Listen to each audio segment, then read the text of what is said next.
The cases of overdoses are accelerating. Calls to suicide hotlines are up. More kids are going hungry during the pandemic. 1 in 5 American renters could be evicted from their homes. But up to 121 million people around the world could be pushed to the brink of starvation. When the coronavirus hit the U.S. this spring, more than 40 million people were suddenly out of work. For the unemployed, the up to $600 a week CARES Act unemployment checks, they run out at the end of July. Millions of Americans are now in limbo as they struggle to maintain a roof over their head. People are actually getting kicked out in the street. She is one of about 28 million Americans at risk of eviction. Job losses and economic hardship created by the COVID-19 pandemic could result in a 40 to 45% spike in homelessness nationwide.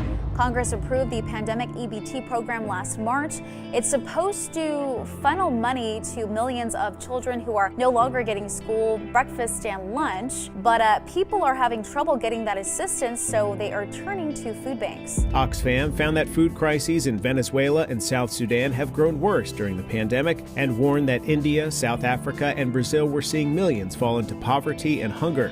And unfortunately right now, because of isolation, because of job loss, it appears that these worst-case scenarios are happening. Since the beginning of the pandemic here in Idaho, the number of domestic violence issues has gone way up. Basically, the opioid epidemic is back since we went to these stay-at-home mandates. We are seeing an increase in drug overdose and in suicides, not just here in Arizona, but nationally. When is this going to get better? People are asking a lot of questions that we don't really have answers to at this point.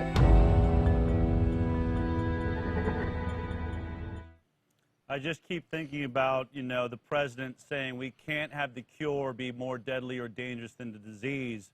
And I also noticed as we watched it, as we put that news piece together, you don't see the big national, news agencies. You're not seeing Sanjay Gupta, CNN, Fox National or CBS. It's all the smaller, reporting, right? It's right where it's happening in these small, Fox News in a specific town or city discussing the issues that are affecting them.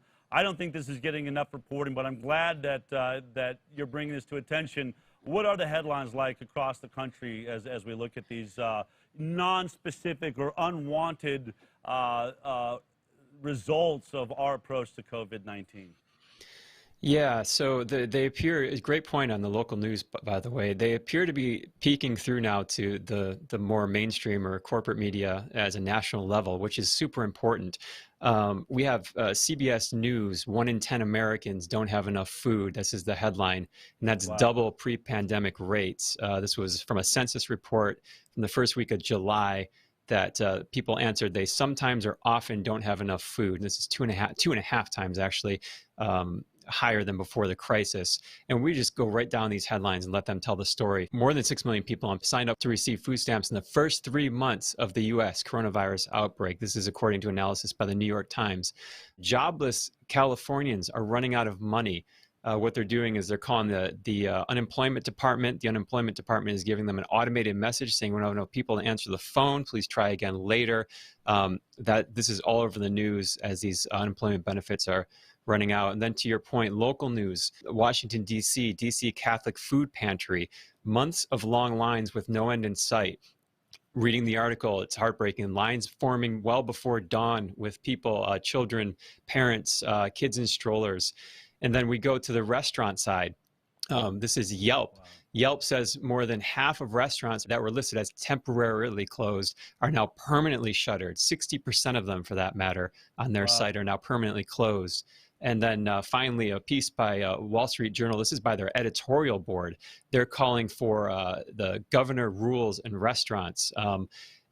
The government red tape and the rules and the regulations, they're saying basically are serving little public health purpose, but are making economic survival very difficult for these restaurants. In the article, it says the Independent Restaurant Coalition, which represents some 500,000 small businesses, found that up to 85% of independent restaurants are at risk of closing by the end of the year.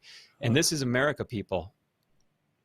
Unbelievable. And it really, as you started sending me these headlines, I just thought, this just doesn't seem to be a part of our reality. It's like we're arguing about masks when you forget your mask, you may not be able to put food on your table. And we're printing money like crazy. How is this all going to work out? How about all these people in lines? What difference is the mask making for them? They cannot feed their families. I mean, this is really, really huge. And I started asking myself, too, when you think about, 1 in 10 now are not able to feed their families, I even think I'm starting to question those of us that can feed our families. I noticed Costco didn't have rice the other day, and I'm asking myself, how many people are packing refried beans into cans right now? How many people are packing tuna into cans? How many people are bagging rice? How many people are standing shoulder to shoulder, processing beef and meats?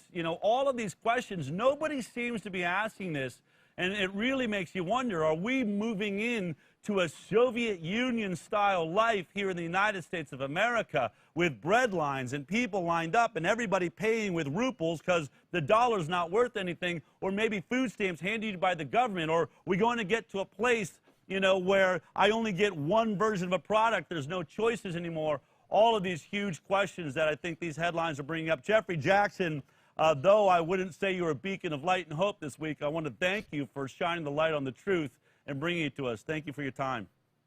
All right, thanks, Del. Thanks for having me on. If you like that clip, then be sure to check out our live broadcast of the HighWire every Thursday morning at 11 a.m. Pacific Time. You can watch it on Facebook, YouTube, iTunes, and Twitter. We'll see you there.